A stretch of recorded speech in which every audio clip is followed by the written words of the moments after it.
arriving with another installment of the long-awaited series, and this week I'm joined by someone else. In this episode we will each be giving what we believe to be the best 11 in the world at current time. I am in fact joined by Cian of Football Obsession, so if you haven't, go check out his channel, the link is in the description. But let's get into it. We will each give our starting 11 and include a bench of 7 with at least one of keeper, defender, midfielder and an attacker. It will alternate through each section so the teams are gradually revealed. Be sure to let us know yours in the comment section below and whether you agree with us or not. Here's something different.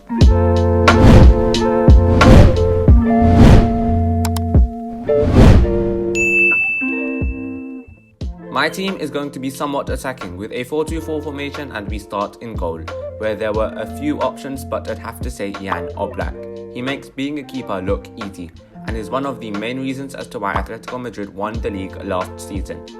Our first centre-back is a no-brainer. It pains me to say this, but Liverpool's Virgil van Dijk, who has come back from injury and almost immediately slotted right back in, no questions asked. As soon as he came to Liverpool, he instantly improved mood, and there's little transfers that had such an impact. To partner him, someone who is underappreciated right now and has been for a while in Thiago Silva. At 37 years of age, he still provides that calmness at the back, and when he is missing for Chelsea, there is a noticeable difference in defence. That's me, but who are you picking? Hello, hope you're well.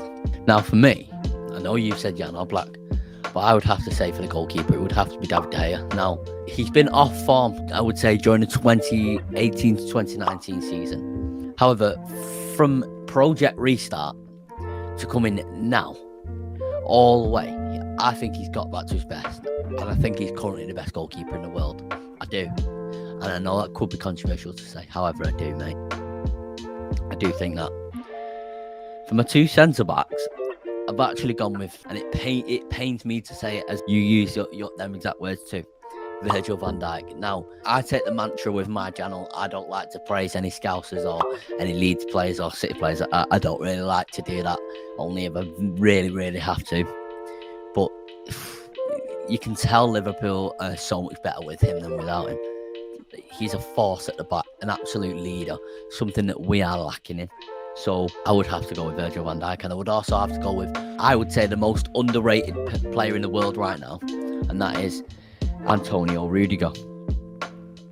Now, for Antonio Rudigo, he's obviously having contract issues at Chelsea. However, he's just won the Champions League with them. He's just led them to win the Champions League with Thiago Silva, who you actually picked to partner Virgil van Dijk.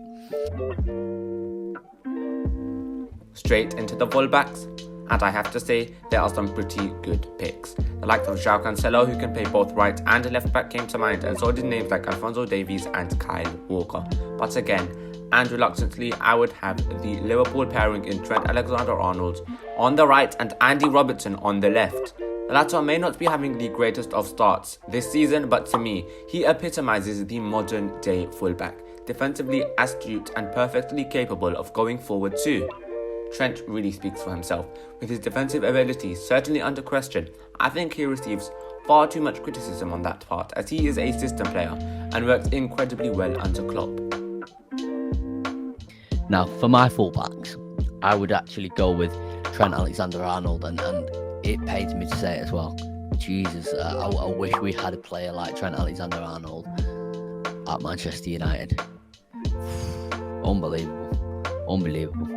Attacking, defending, he's got it all. And Statman Dave, I heard him say he could be one of the best right backs to ever live in the future, and I think he could be. And if we're going to go into the left back, I'm going to go with João Cancelo. Now, I know he can play right and left back, and he can also move into the midfield, but I feel like he's better off at that left back position, and he seems to be great there. He's bossing it for City. He just is. He had a difficult for 1 or 2 years when he first went, but he's bossing it now.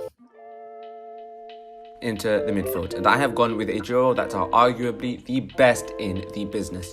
They complement each other perfectly, and while there were many options here, including names that arguably are better than the two I have, this is a tried and tested midfield that is undeniably one of, if not the best at current time. the pivot that has only lost one game when playing together, and you probably have guessed it. Yes, it's France's Pogba and Kante. There is no doubt that these two players are amazing when starting together, and while some may say this is biased, I would have to disagree. These stats speak for themselves, as the only game the French national team have lost when these two have started was in the Euros, in the round of 16 against Switzerland, and that was on penalties. Pogba may be inconsistent, but when he's alongside the brilliance of N'Golo Kante, you know the midfield battle may have already been won. And for the midfielders, I'm going to pick N'Golo Kante, who you picked as well. What else can we say about him? You cannot dislike N'Golo Kante. Oh my God. I would love a player like N'Golo Kante at Manchester United. He's unbelievable.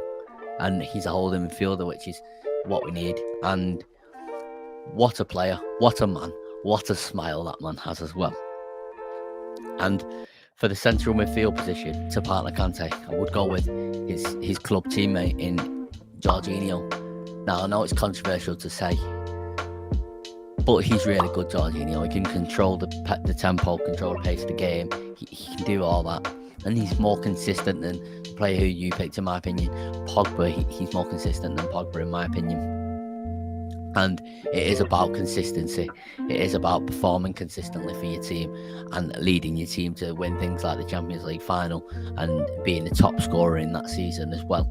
It is about things like that, whether them goals are penalties or not. It is about things like that.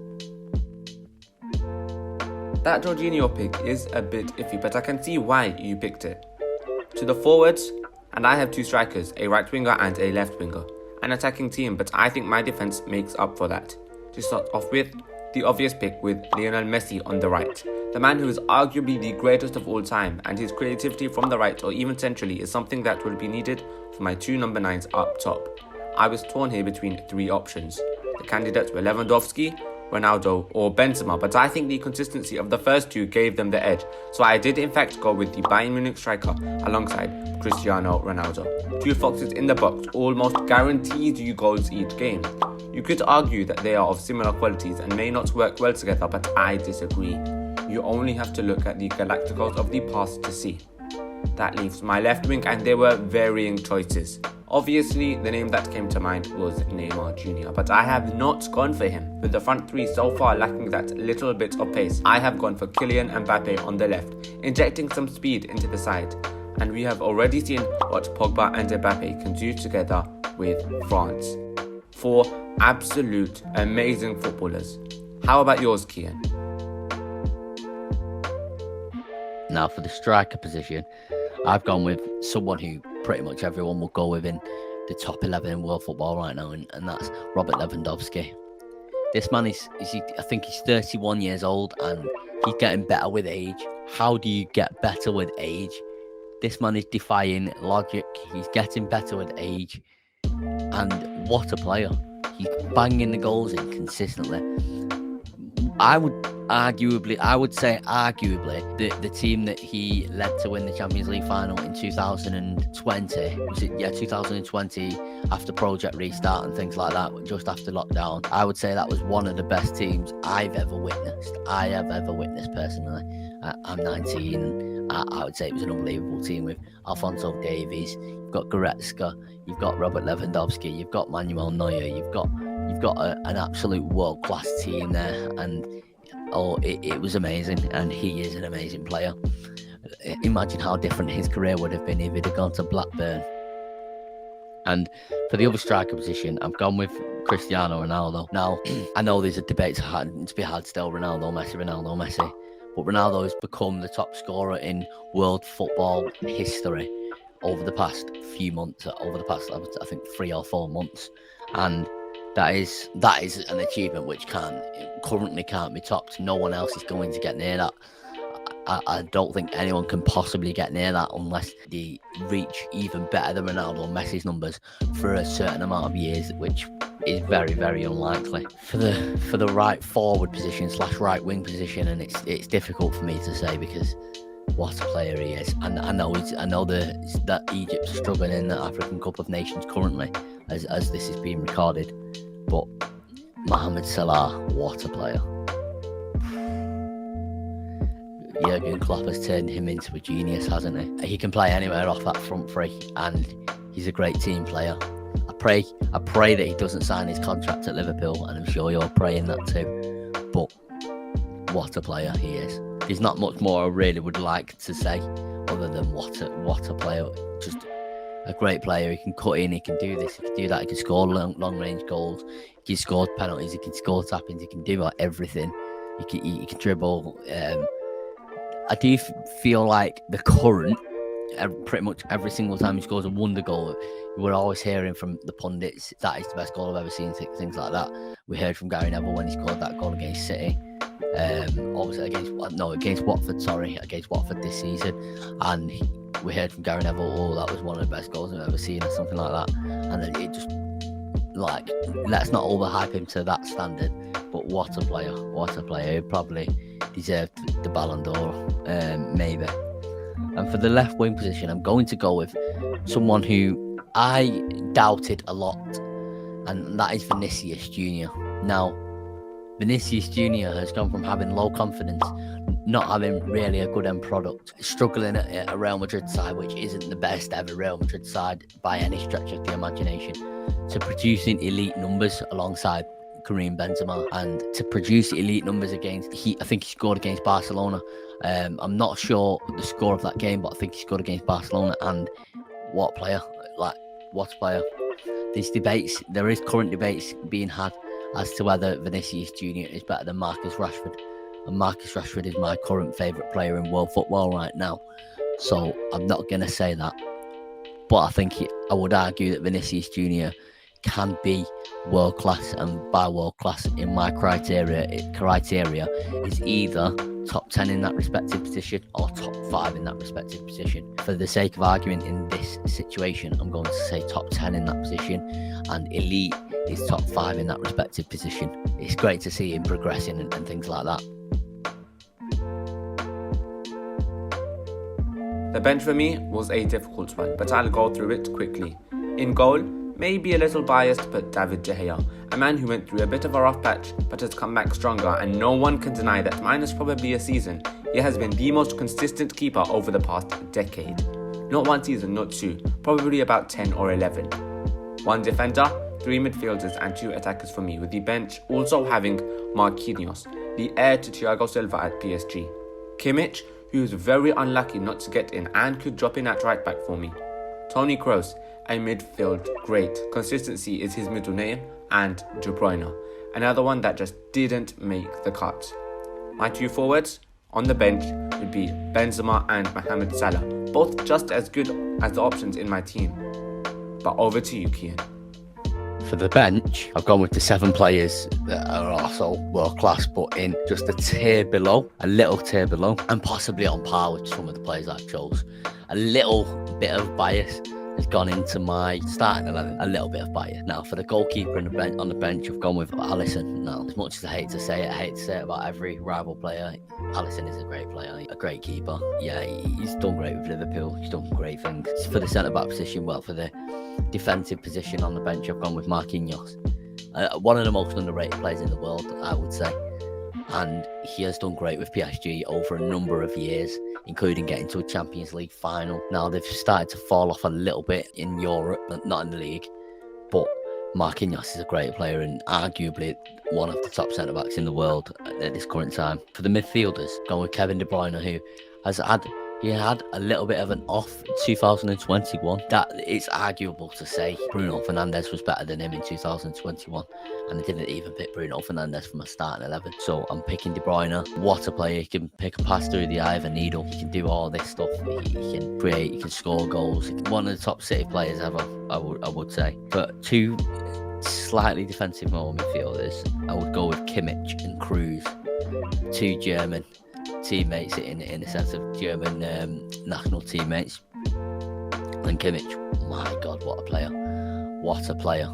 Won the Champions League with Bayern Munich. And Kroos, what else can be said about Kroos? Like, he was part of one of the best midfields in world football history. In Modric, Casemiro, and Kroos, they won the Champions League back to back.